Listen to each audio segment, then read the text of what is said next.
Alright, in this video we are going to learn how to fix these cracks in our microwave kiln, the black ones.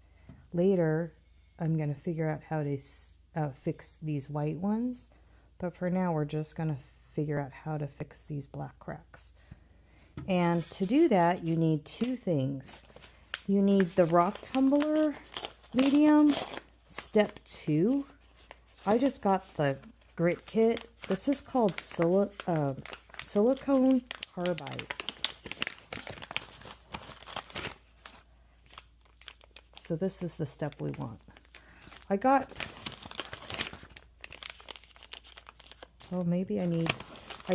this whole kit because last time I got step this feels kind of rough, so I might want this stuff because if you look at this is pretty rough. And last time I got step 3 and it was too fine, and I can kind of feel this and it's really fine. See how fine that is?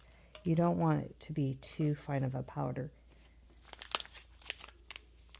Step 2 feels fine. Step 4, forget about it. So step 1 is coarser, and I think this is the one we want. We want it to be a little on the coarse side. This whole thing was like $7. Yeah, this is what you want. So see how that's on a coarser level? And that matches this. So let me bring it up here.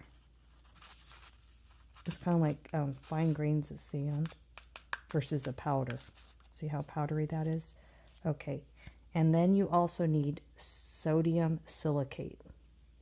So if you can't find sodium carbide, pretty sure that's what that is. Yes, silicone carbide. Just look for rock tumbling mediums, and you want the one that's kind of sandy. And then this is the liquid you're going to mix it with. And you want it to be the one that's 40% because it needs to withstand the high heat. Okay. And I'm just going to mix a little bit. You don't need a lot in here.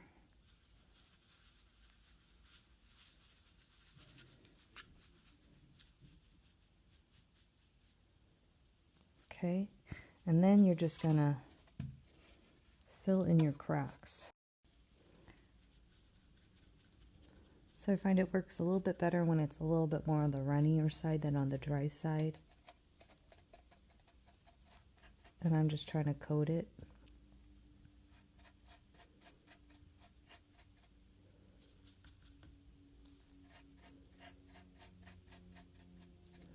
And whatever I don't use, I'll put this in a jar and just save it.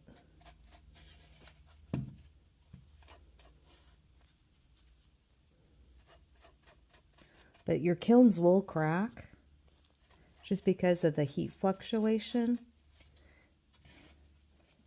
They tend to crack on the cool down, but they still work.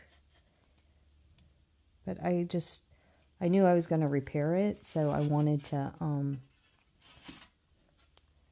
try to repair it. See all this cracking?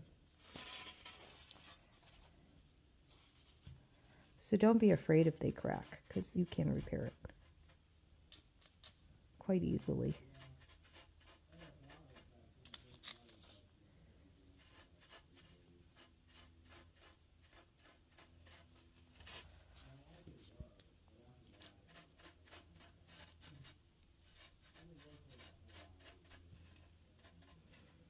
And like I said, look at this one. This is this bottom. Look at all that cracking. But I'm going to use it with oh wow, it really cracked down here too. So I don't know, I might even get rid of this part right here, and maybe I'll use this part for patching, and then just fire on a cookie, which is you know, just a piece of bisque ceramic. And then that way it won't, it'll be raised up and I'll get more headspace because I'll get rid of this and then basically put the cookie on top. So it'll be that instead of this plus a cookie. So here's my update. This has dried out for 24 hours. And then yesterday I did a couple rounds of bisque firing. And actually I fired these kilns a lot because I also use the kilns empty to preheat. I'll let it go for a minute and then I let it heat up my pieces. It's kind of like a shortcut to, rather than putting them in a toaster oven for an hour.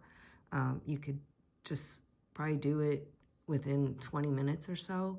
Just to, I wait until the pieces really heat up, like they're too hot for me to touch, and then I start the firing. If you saw my explosive heart dish that I posted yesterday in the Facebook group, then that was a reminder that I needed to preheat the pieces really well.